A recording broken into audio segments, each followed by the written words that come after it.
Hello guys, for today's video nga pala ay magiging all around tayo. Kaya sisimulan muna natin ang umaga sa pagkakape. Awan mulo-mulo mo na, diretso kapeng. At syempre pagkatapos ko nga palang magkape ay nilambing-lambing ko muna tong aso naming si Boomer.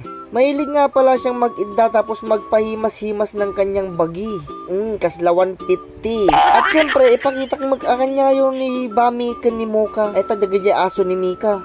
Moka, Mika, gangganida payag ka, nagnaga nun sila. At syempre, pumunta na tayong palengke para tumambay. Ang kaso, si mama ang umuwi tapos ako na yung nagbenta. Mapakudkod ka mga talaga uncle niya. At syempre, habang wala pa akong customer, ay may nag-order kay Mika ng milk tea. Ang kaso nga lang, pumunta siya sa Alaminos, kaya ako tuloy ang magtitimpla ng mga in-order sa kanya. Syempre, tagpakalaingak mga rod, nagtimpla ak matanaoray madik-am mo.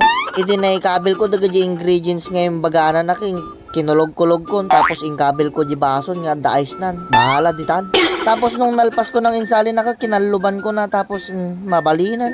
Tapos kung ang magtimpla ay muwi muna ako sa bahay para magdigos. Nung nalpas na akong magdigos, sakit nagsukat na ako, tapos intali ko muna yung short ko para hindi maragrag. Naglabida nga talaga niya.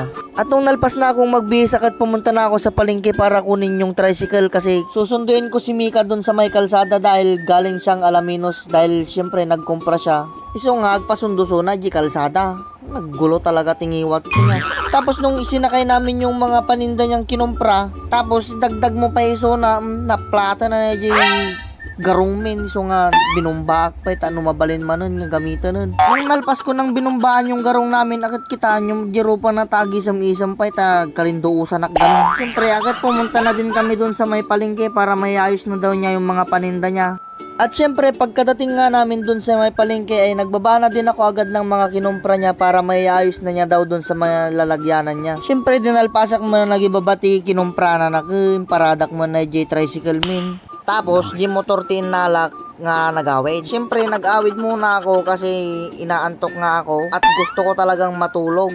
Ni ading ko ako bambantayan na nga maturog so nangagsil-cellphone. Nung mga bandang 3:20 na nga ay gumising na ako at nagmulumog. Tapos iminumakmat na tidanom ta nagpudot dito yung balay mi. Makapa-dehydrate, tipudot na. At syempre pumunta na din kami agad sa palengke dahil bibili pa kami ng ice plant doon sa ice. Baliktad sa At pagkadating nga namin doon sa palengke ay nagkupit na ako ng pambili ng ice. Tapos sinigawat kanyak ni ading ko, bahala ka dita. At si Papa naman ay nag-aayos ng mga paninda namin, magsala-sala pa. Ni ading ko nag-alamot sa ako na, tapos wagawagayway naman. At umalis na nga din kami agad ni Maki papuntang ice plant. At syempre bago kami magpatuloy papuntang ice plant ay nagpagasolina kami pa yung tabaka agukod kami no maibusan kami ti gasolina. Narigat ti agukod George. At pagtalpas nga namin magpagasolina kit kinaluban ko na yung tangki ng original na smash namin. Unay mo ta originalan kasla kuliglig ti uni na original. At nung makarating na nga kami dito sa may ice plant ay dumiretso na kami dun sa may cashier at nagbayad muna ako bago kami pumunta dun sa may gilingan ng ice. Ninalpasak mo na nga nagbayad din kaya dumiretso kami dito yung gilinganan tapos nagpako gilinga mo ti ice ni nagguluwak na talaga nagsasao. Nung nalpas nang nagiling yung mga ice akit nagsubli kami di palingken syempre nya pa aramidak nga di jay kay maritisak pa. At pagkadating nga namin dun sa may palengke ay gaya ng dati nagusub muna ako tapos tinanggal ko muna yung kalob na sarming ng freezer namin tapos minaysa-maysa ko na yung mga paninda namin na enroar. Nung nalpas ko na ang enroar lahat ng mga paninda namin agad syempre kit kinarasak matan nagbangsit nga talaga di unog na ito freezer me. At nung malinis na nga yung loob ng freezer namin ay syempre minaysa-maysak matan na ngayon sobli dagajay panindami matan tano mariaysak matan. Nauna ko ang nilagay ang mga paa dahil gaya nga ng sinabi ko mas matibay talaga ang mga paa kumpara sa mga ibang produkto gaya ng mga ulo, dugo kasi madudurog sila. Tapos mga pinaparabaw ko na lang yung mga ulo para safe sila, hindi madurog-durog. Si kamamat, ti maadagan ta ulo na, kita manon niya ti marinam.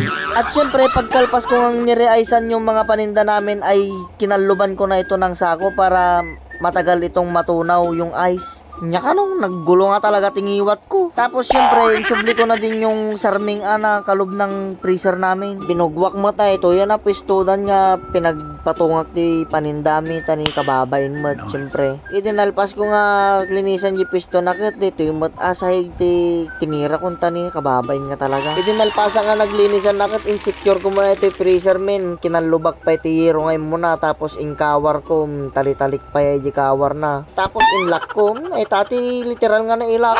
Syempre aga maminda tayo man gimatang aktikon ulit tapos gimatang mati sting pinagninirienda na pangal manan sige subo tapos ito ko pagpampanunutak no sino ti agawid gagluto syempre agad siyak tinabati nga agtinda tani mama tinagluto madikket di balay tanagadoy inawan at yung mga bandang alas 6 na nga ay syempre nagligpita kamata na taagawid akamata magasak mo dagi treatment tapos ay pisto me inlak kumata na syempre dagi freezer men tano awanti maala dagi agbalbalak dita. At syempre, nung pagka-uwi nga namin ay nilapag ko na yung box namin dun sa may upuan. Tapos pumasok ako dito sa may kwarto ko. Tapos in-on kon anay aircon ko matantano naman miisan. At hanggang dito na lamang po ang aking vlog. Maraming salamat sa panonood.